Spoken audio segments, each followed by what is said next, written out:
Um, so now we're going to start. There are a few people who are just going to join, but right now it should be in the next 2 minutes.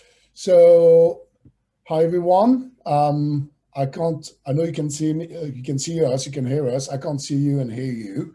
So first, I just want to say thank you for your interest, and thank you for joining us on this exciting webinar. I am Emir. For people who know me, people know me a lot as the MD of Sublime in the UK, but also recently I became advisor for AdTonos. And it's very exciting. I didn't know anything about digital audio advertising, and I'm learning every day. It's very fascinating. So I still don't know much, to be honest. So that's why today we have 4 specialists, 4 experts in the domain, and I'm gonna let them introduce themselves. We're gonna start by Anna-Lena from Octave. Hi, Anna-Lena. Of course. Hello. Hi, I'm Anna-Lena. I'm the product strategy lead for Octave Audio. For anyone who doesn't know Octave yet, we are a joint venture between Bauer Media and News UK, so 2 of the biggest media companies in the UK. And Octave has the benefit or the pleasure to represent some of the most amazing radio brands such as Kiss or Absolute, and also has the specialty to represent or to utilize the publishing data from brands like Empire, Parker's, or The Times. So very exciting, and we only launched the beginning of last year. So yeah, happy to be here. Thank you for inviting me. Thank you, Anna-Lena. Next on my screen, actually, is Simon. Hi, Simon. Hello, everybody. Hi, yeah, my name is Simon Thomas. I sit in the central Omnicom Media Group Programmatic team. I work across different areas in Programmatic, including client development and programmatic consultancy. But also one of those areas that I work in is programmatic audio for our agencies and for our clients. In this role, I'm working across the programmatic buyers, partners such as Octave, and the OMG agency teams in developing audio solutions for our clients. Thank you, Simon. Michal from AdTonos. Yes, hello, welcome. My name is Michal. I'm CEO and founder of AdTonos workplace or worldwide marketplace, where we match best advertisers and best publishers. Thank you. And last but not least, Mr. Charlie Brookes. Thanks. Yeah, I'm Charlie Brookes. I'm the head of revenue for Bauer digitally, and I work alongside Deepan Ravalia from News to help set up Octave, which Anna-Lena has described so concisely. Yeah, it's been a whirlwind since we launched during COVID. So I look forward to talking a little bit more about that later. Thank you, Charlie. So, because when we looked at the people who will attend to this event, we realized there's a broad spectrum across the whole industry. To kickstart, we're going to start with a poll, just to know what is your knowledge of digital audio, which is very much upcoming at the moment. So I will launch the poll, and I will leave it for about 30 seconds to leave you time to fulfill. It'll be quite interesting to know what is your level of expertise. So 1, 2, 3, and go. Can you all see the poll? Fantastic, technology works.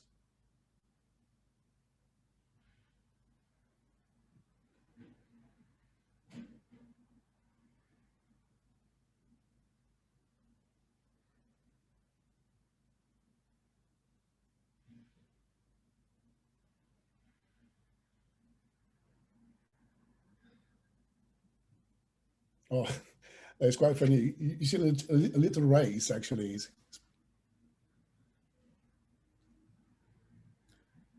And I think, oh, people are still responding.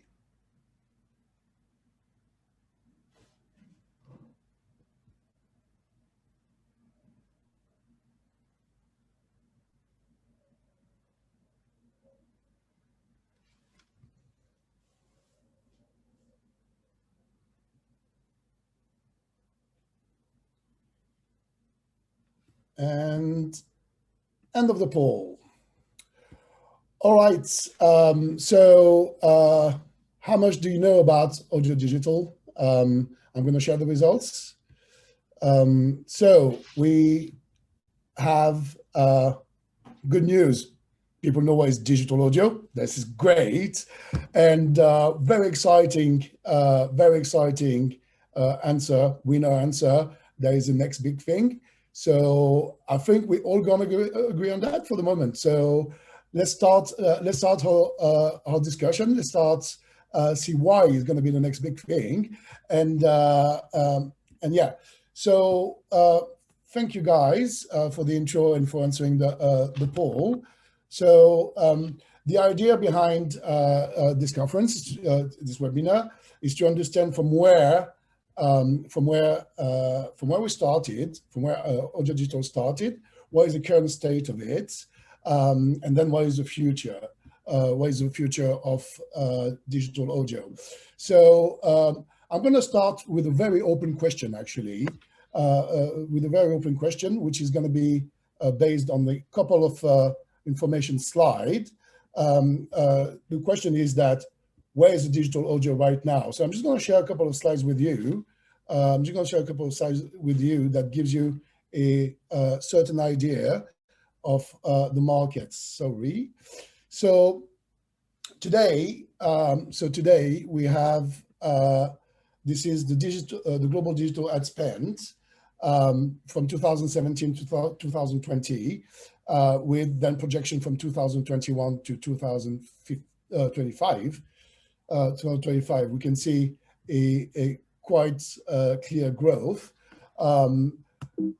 Also, we realize, because we're on the UK market, that it's quite US centric, has a market, but UK is a third country. So we all know that UK has been quite an early adopter.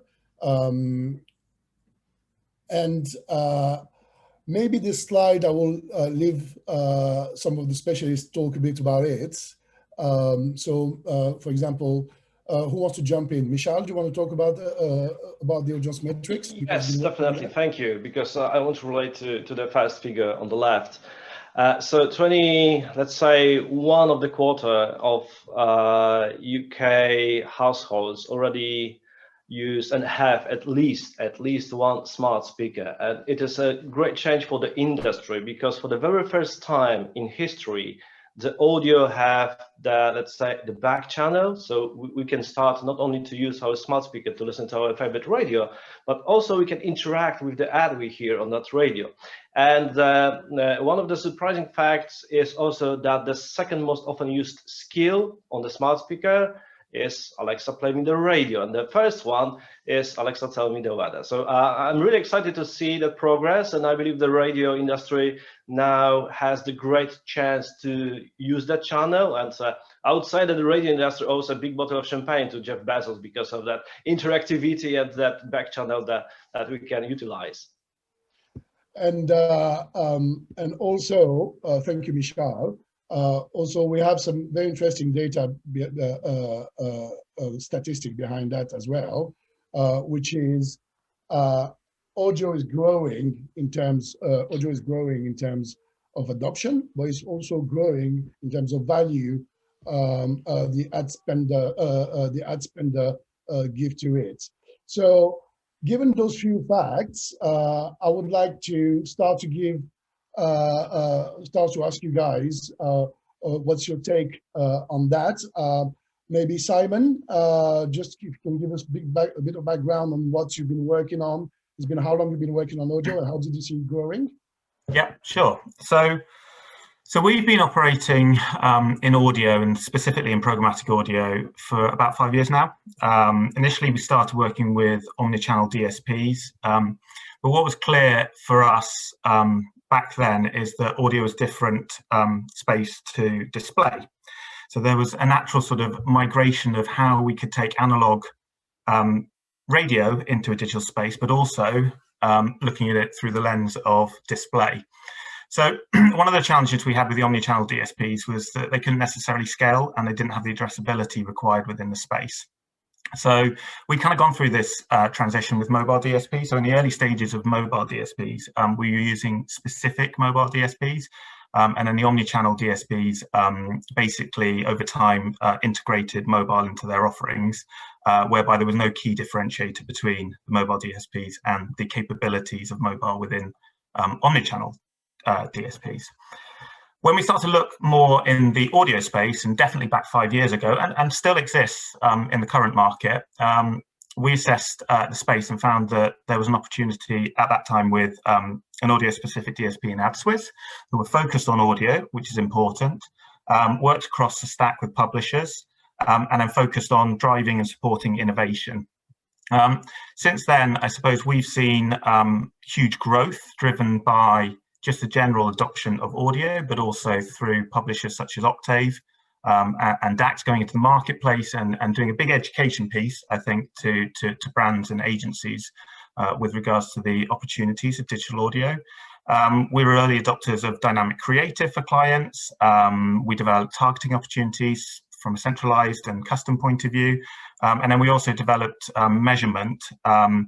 However, there was also a massive education piece there as well. And I think that was really important when we first started moving into audio.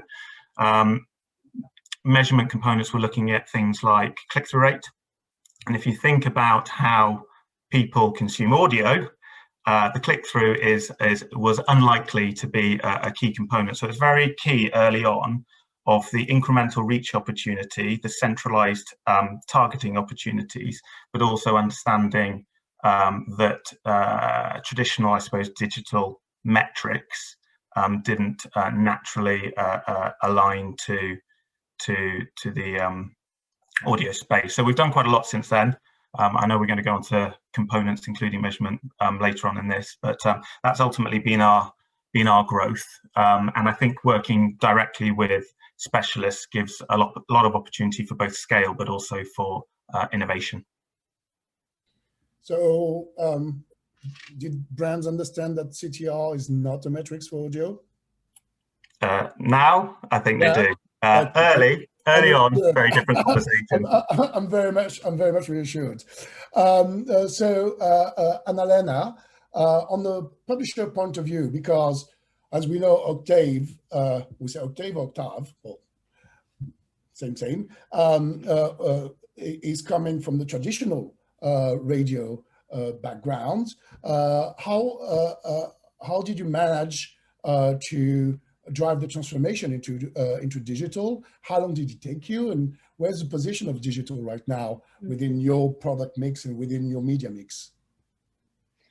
Well, going back a bit, I think we already saw, I was asked beginning of 2018 to make digital audio my focus, even though I had other responsibilities within Bauer. So, and that tells a lot, because I think early 2018, Charlie approached me and said, look, Anna-Lena, we're seeing massive growth in listening. This is really something you should focus on.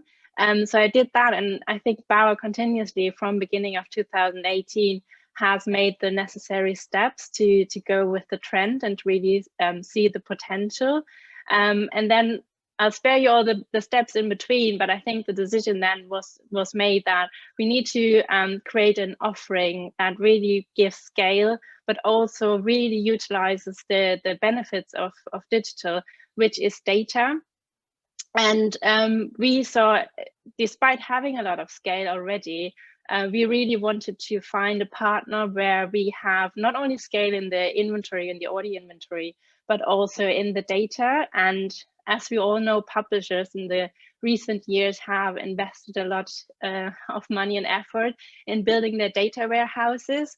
So we saw two very strong cases here. So we saw the strong growth in listening behavior on digital devices, and we saw all the data we have available. So the decision to really combine these two together and bring them together in Octave was really crucial and an important part. And that's why the business decided to launch the business in March 2020, when everyone said, how can you launch a business at this time? But I think it's fair to say that we as a team, we really strongly believed in the idea, and we kind of knew that advertisers will want to have the most effective ad options or possibilities they can have in these difficult times. And we knew the whole idea is so exciting that whatever the outside world, what was happening, we really strongly believed in the idea. And I think it all has proven to be true. So we've seen, we had reach, I think, growing the digital, just the streaming reach was growing almost 40% in 2020. And to touch on the smart speakers, it grew across all devices, not just smart speakers.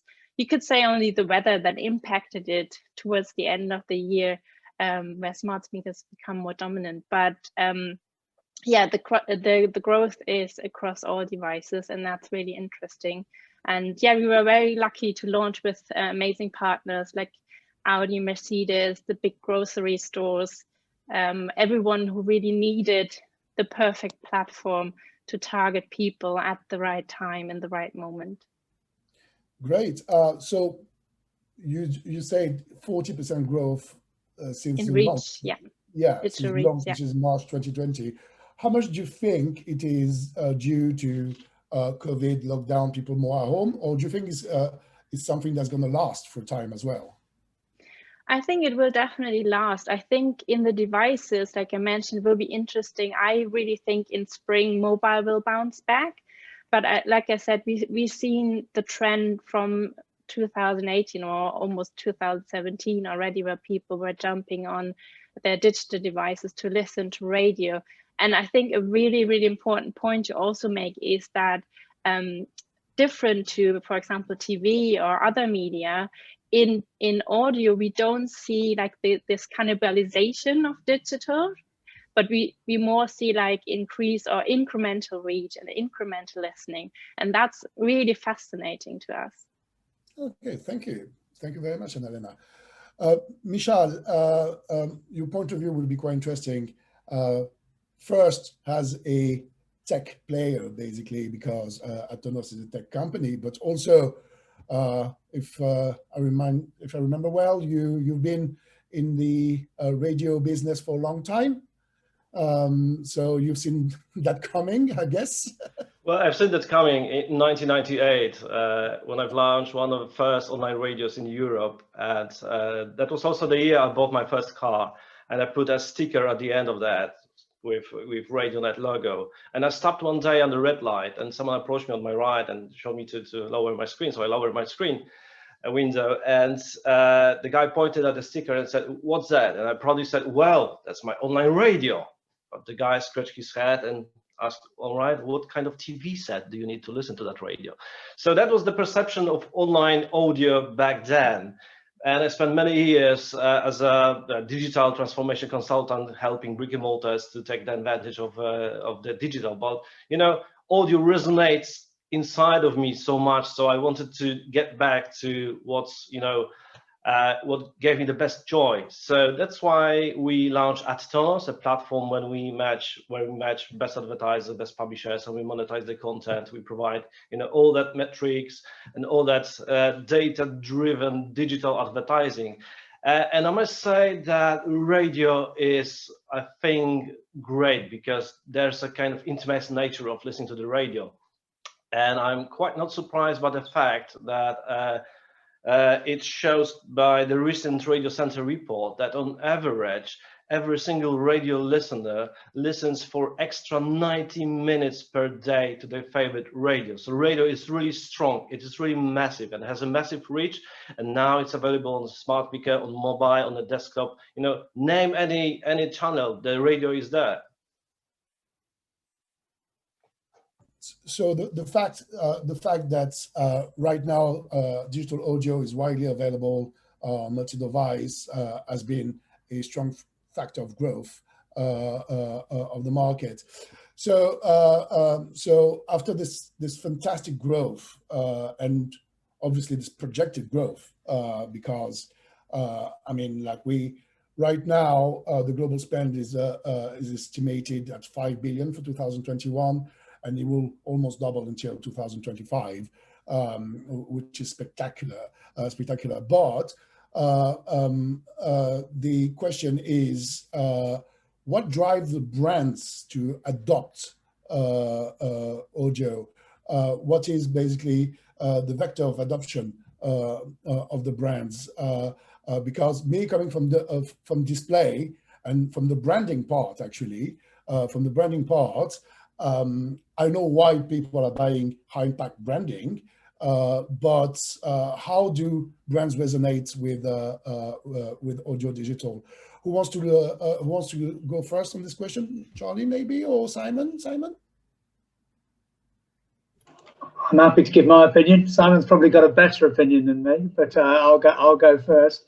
I guess from my perspective, it's that ability to tailor the creative, because we all know in advertising you're going to get the best result if you're talking to an audience that wants to hear your message. So audio IP allows you to tailor that message in many different ways, using either the data to pick the group of people you're talking to, or some of the technology that Mikhail is talking about to really engage with the consumer. So the 30 seconds in ear, 90+% listen through rate, when you compare it to your background, Emir, and mine in sort of publishing, where the IAB standard is half the ad unit for half a second is regarded as a good job, then in IP, that 30 seconds, that chance to impart some real information for brands, seems to me to be a really, really powerful opportunity. I acknowledge Simon's point that he's been working on, and we've got to work on as well, about measurement and the part it plays in that media mix. But in its simplest terms, that ability to push a tailored message to a tailored group of people, which will be heard for 30 seconds, seems to me to be the most powerful draw. Thanks, Charlie. Simon, what's your take on this one? Yeah, well, you know, I think we've got to think about two areas. So, you know, when we talk about the smart speaker and the key usage that were in your slides earlier, you talk about radio still being it, right? So the first thing, or one of the main things that people use an Alexa device for, and I've turned mine off, so it's not speaking back to me right now, which is good, is radio. So that's still very much at the heart of the migration into digital. But there's also, you know, new digital audio routes as well, because what that ultimately gives us is how do we shift the analog capabilities into digital, but also how do we then embrace the growing digital ways in which we can interact on an audio basis with consumers. And Charlie also talked about, you know, the engagement potential. I think that's an important one. So, you know, we talk about the fact that you know, you can obviously do the targeting, you can do the dynamic creative, but also now you've got this opportunity to engage. And over time, we're going to see that grow. You know, we're going to see the innovation, and then there's more innovation, obviously capabilities and opportunities to be integrated into those digital solutions. And, you know, as is the case with very much with, you know, TV, you know, younger audiences are not necessarily adopting the same listening habits as older audiences, and so we're going to see a natural way in which we can connect, and probably a disconnected way, into those spaces. You know, there's a big growth in smart speakers. Mobile still very much an important component. You know, in the future we're going to see more in game stuff, probably in game opportunities within the audio space. And, you know, we talk about it a number of times, but definitely how that interacts in cars in the future. So, you know, that's certainly been a topic of discussion for a few years now, but certainly with cars getting smarter themselves, the ability to interact with consumers, and more importantly, seamlessly and naturally, will keep driving the opportunities both this year and also into years to come. Well, thank you, Simon. Thank you, Simon. Very interesting. So bouncing back on that, actually, so we've been talking about audio as itself, digital audio as a standalone, actually, but often it's coming from the same team that video, actually, like the people are planning are the same, et cetera, et cetera. And how does audio will compare or work with video campaigns? So we know now that video inventory is getting scarce, basically, and a lot of campaign can't be delivered. So how can audio step in? So we talked it as a standalone channel, but how can it step in on a total AV offering? Somebody wants to come, maybe Michal or Anna-Lena? Michal? No, I'm happy for you to go. But I think from my point, I think we see that if brands are adapting additional channels, your campaign improves overall. So I personally obviously hope to see a bigger share of audio, because to me it has a lot of advantages, especially like it's fraud free, you don't have any viewability issues, so it's an amazing addition. And we also have the targeting capabilities that videos have. So I would see it still as playing alongside each other, but I'm just hoping that audio will get a bigger space or a bigger share. Do you know what, Anna-Lena? You shared with me some very interesting facts, actually, that I can share with the audience.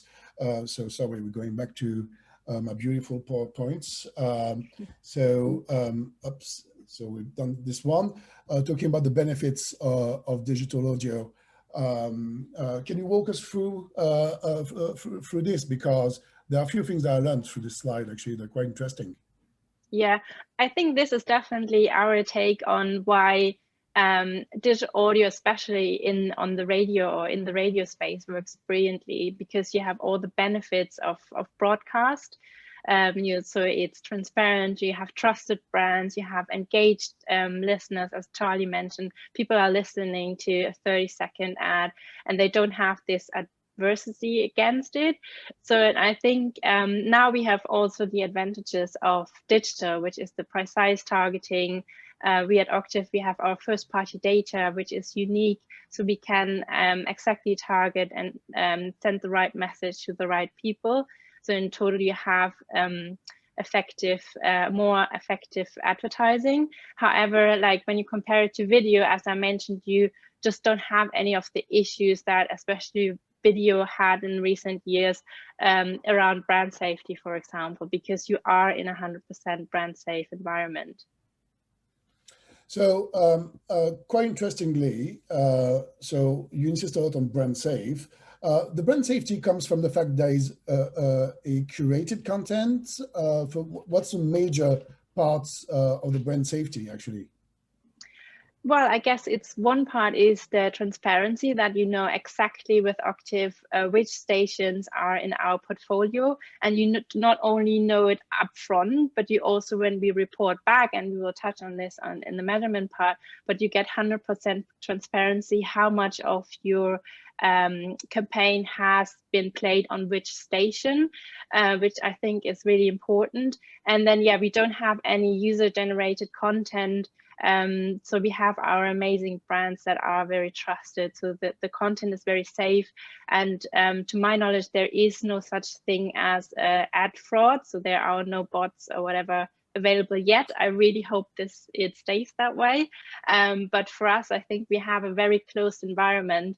We have our own players. Obviously, we are using other players as well, but it's in general a very safe environment. Cool. Thank you very much. Thank you very much. Anybody wants to bounce back on this one? If I might just underline advantages of audio compared to video advertising. First of all, audio advertising cannot be ad blocked. So this is the first advantage. The second is cannot be skipped because ad breaks are replaced. So there's no possibility to skip the ad break. And audio has a very intimate nature. So it builds a kind of different relation between the brands, the publisher, and the audience. And well, also that a thing what I really like most is that, you know, taps on your imagination, and you cannot just turn eyes of the audio advertising. You consume it, even, you know, it is somewhere in the background. So just wanted to underline these advantages. Yeah, that's a good point, actually. That's a good point. I do remember, like, this is just a definition of audio in general. Actually, you can do something else. You don't need to be captive, and the message will sink into you. Do you agree on that, Simon? Sorry, can you repeat that? Do you agree on that? Sorry, can you repeat what you said? Do you agree on that? Oh, I heard the do you agree with that? Okay, right. Yeah, I think certainly, you know, talking about the building on the role that it can play, you know, it can create an immersive opportunity, obviously, for engaging with consumers. I also think that, you know, there are more environments possibly within the audio space for you to connect in with consumers. So whilst people can still view video on the go, for example, they aren't necessarily consuming video as they're walking along a street, which they could be with audio.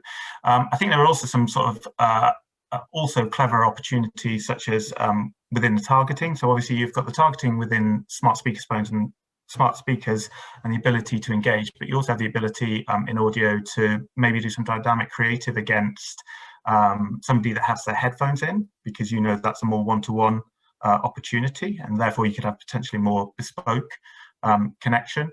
And then sort of going back to, sorry, because I know this was kind of into two areas, sort of going back to the AV component. Obviously video is a larger space as well. So, you know, you have in-stream, out-stream, broadcaster, VOD, YouTube, CTV, you know, there's a lot more components within that space. It's much more broader, but they're not always necessarily on the same campaign. So audio and video are not necessarily part of the same client strategies. It all really depends on how the campaign briefs come through and the right opportunity to connect into the audience, depending on the KPIs. And then also when you kind of get into a programmatic space, you know, you look at a sort of a trade-off between omnichannel DSP, where you might want a frequency cap between the two different metrics, as well as your display activity, versus a specialist DSP and the innovative DSP that can kind of do more in the space and get more engagement. So there comes a bit of a trade-off in those two areas, but also additionally, some clients stipulate DSP used. And therefore we have to work within those capabilities. So I think, you know, definitely in the current environment, you know, there's a lot more opportunity to engage from an audio point alongside video, but also into other spaces as well. And we'll see more of this in the future, I think, with how there's opportunities to interact with digital out of home and do sort of cross capabilities within that space. Are we talking about beacons, and we're talking about coupling out of home and digital audio, because it's both on the go? I think there's the opportunities are there. It's all really dependent on how the infrastructure enables it, I suppose. So the speed at which the infrastructure does it. JC Ducko, can you hear us? Okay, so yeah, so coming to that, because let's not forget, besides being all audio specialist, you're also a programmatic specialist, and just want to understand as well what is the role of programmatic in the digital audio space, and yeah, and how does it participate to the growth, and what are the specificity of it, etc., etc., etc. Who wants to go first? Maybe I'll take this one. I'll start with this, right? I think we've kind of touched on the points. I think you know, I suppose the thing is programmatic is not always right for every opportunity. I think programmatic gives great opportunities within the digital audio space. If you adopt the same principles that programmatic brings for a more holistic approach to strategy and a centralized viewpoint with regards to how you can target and potentially measure as well across different partners. Obviously, there's a targeting capability, contextual bespoke, third-party device, and like I said, I talked about headphones in, frequency capping opportunities, omni-channel connectivity, that could be creative continuation across different channels. And then, just how you can kind of deploy innovation potentially from a more centralized capability across multiple partners and get that viewpoint. But like I said, it does depend. It's not always the right strategy to adopt. It really depends on what the overarching approach of clients is. So sometimes it's also to do with the sectors they operate in as well as to where there is a role. But we found on the whole, it's been very good. There's been good client adoption and working with specialized DSPs such as AdSwiz and also AdTonos in this space as well enables more opportunity in a scaled space. Oh, cool. Thank you. On the publisher point of view, when you move from, because it's been transformation as well for you, what programmatic brought for you actually, guys? Yeah, I mean, I was just going to add to what Simon says from the other side is that, of course, first of all, you've got to be easy to trade with. Secondly, it's definitely our aspiration to get digital pounds.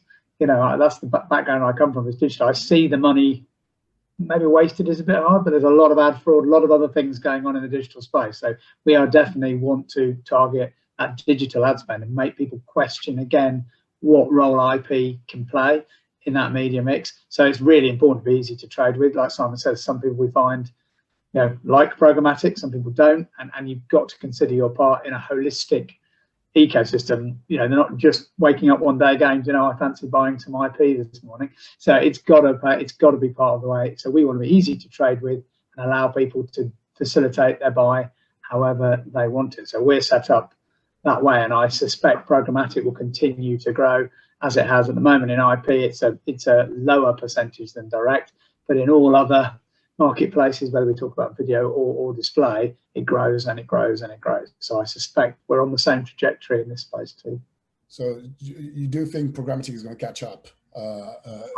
That would be my view, unless Simon knows something I don't, but I can only see it going in that direction. Also, a lot of the technology that makes this such an exciting medium will only grow as well. And as the technology grows, there's a lot of advantages to putting that into the programmatic setup rather than having a lot of manual interventions on the ad tech stack, which is just cumbersome for everybody. So yes, I can only see it growing. Michelle, good news for you because you developed an ad tech actually. So what's your thought about what programmatic brings on top of other purchase channels? Well, I'm not sure if I can add any more insights relating to what Charlie said about Thomas. So we are just, a tech provider. We're just in the middle, and our role is to just deliver the best-in-class tag to deliver that programmatic sales, but also direct sales, and to back this up with measurements like, for example, audio pixels, so we can measure the traffic generated on the website from our advertising.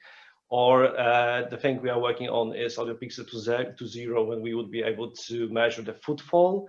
Or also our new project, which is called the Elevator, when we would be measuring the brand lift. And also that would be a great tool to measure, for example, to do A/B testing with the creatives before they go on air.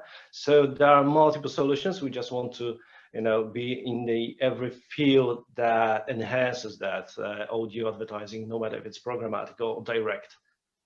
That's you're raising a good point actually, because we've been talking about how much is an opportunity for brands, and we've been talking how much it is exciting to be in the space at the moment.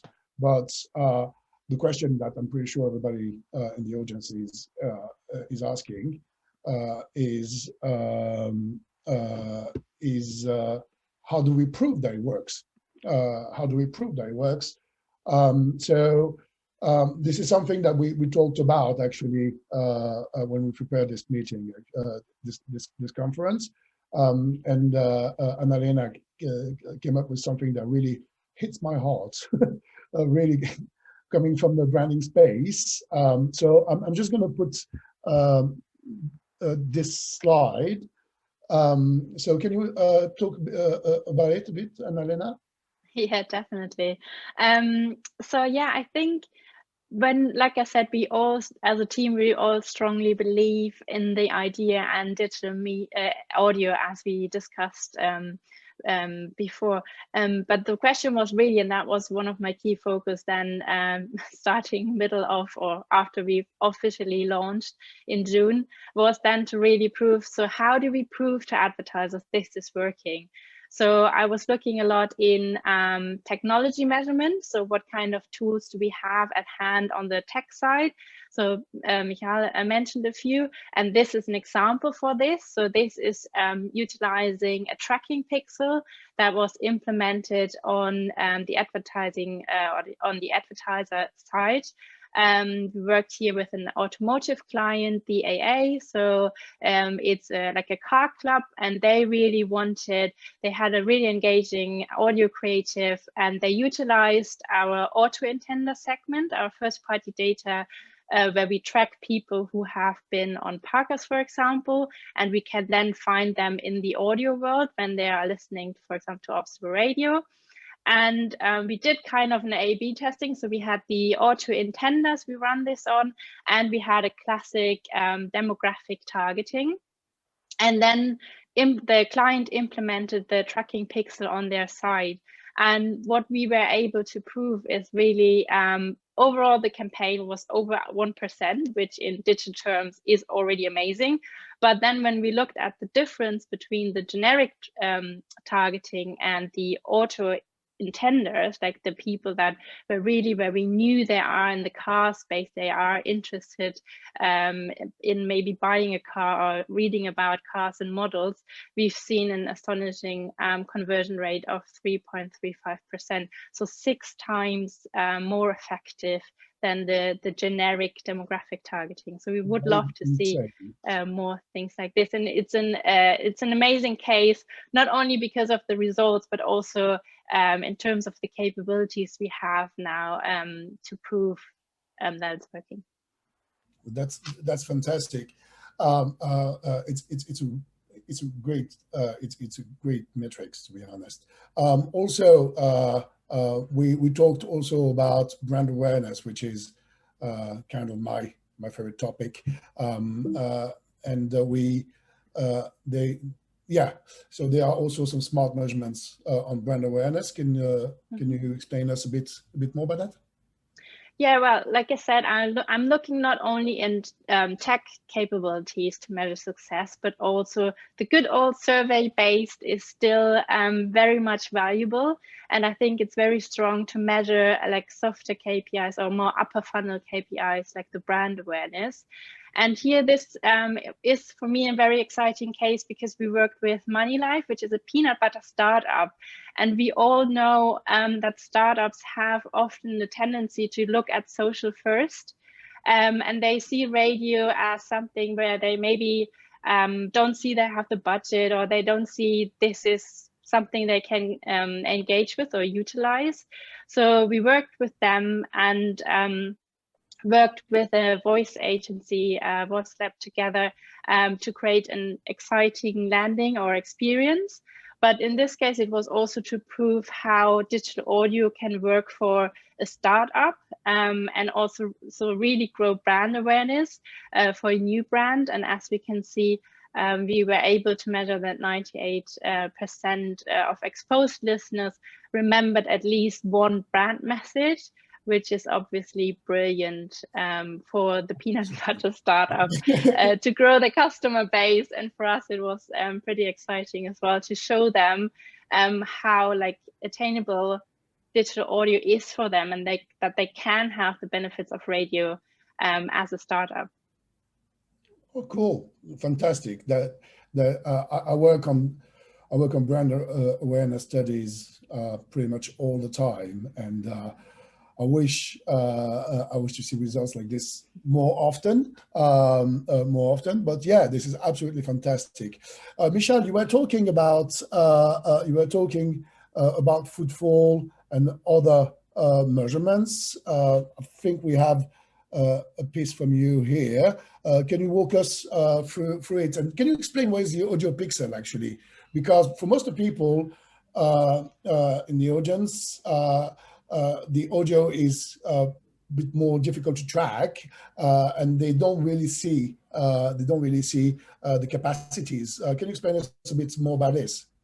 Yeah, yes, you're right. And relating to what Anna-Lena said, and that startup that approached Octave to launch the campaign, I believe this is the perception that audio should be also measured in a way that all of other digital formats are measured. I'm not saying if it's the right direction, but we are working for some solutions like AudioPixel. And AudioPixel I can measure and prove that audio can drive traffic to your website, as any other form like digital, like video or links.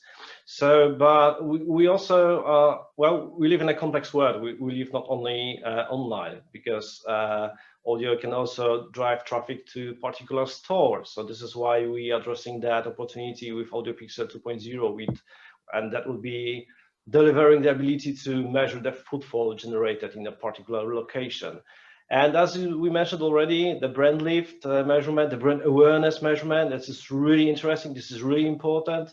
And I believe this is very, let's say, very connected to audio, because when it comes to radio advertising, it is, I think the best way to measure or to deliver such a result to raise your brand awareness. So this is something that will be definitely growing, I think, within this year.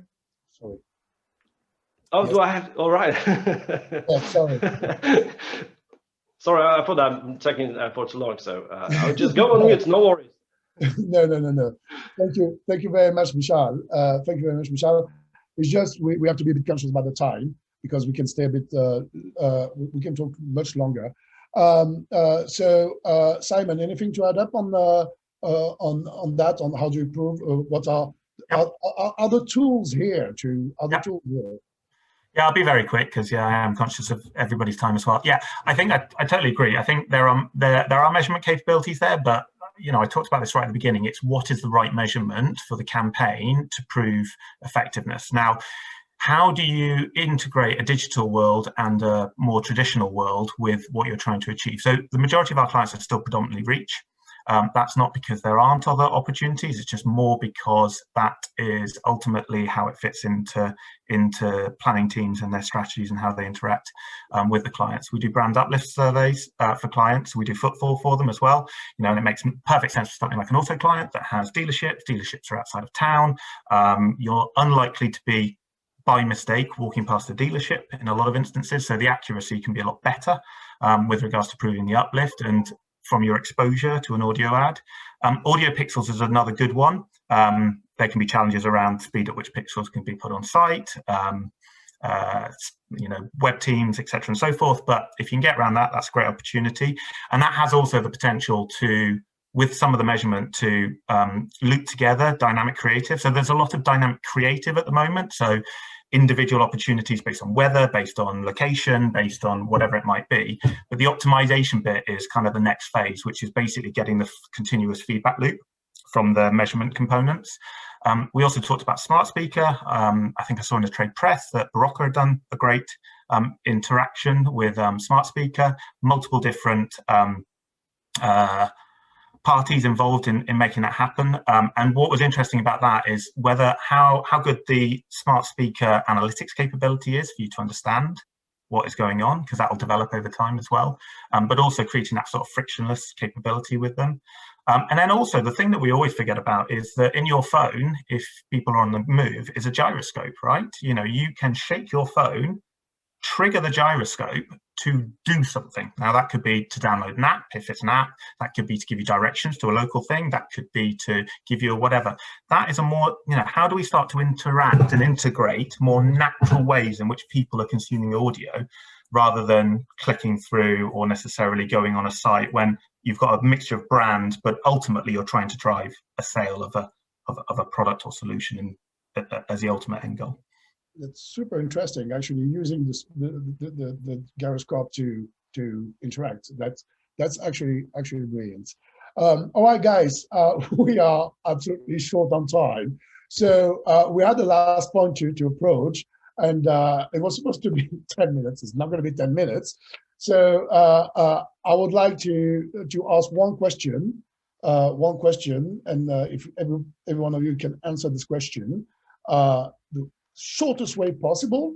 But for everybody in the audience who wants more information, we will share everybody's email address, and they can basically contact all those specialists here, and they will be happy to interact with you guys. So my question is, what is the future of digital audio? I'll start with Michal. All right, so I do believe in voice commerce, and I'm really proud that I think that was October all together here.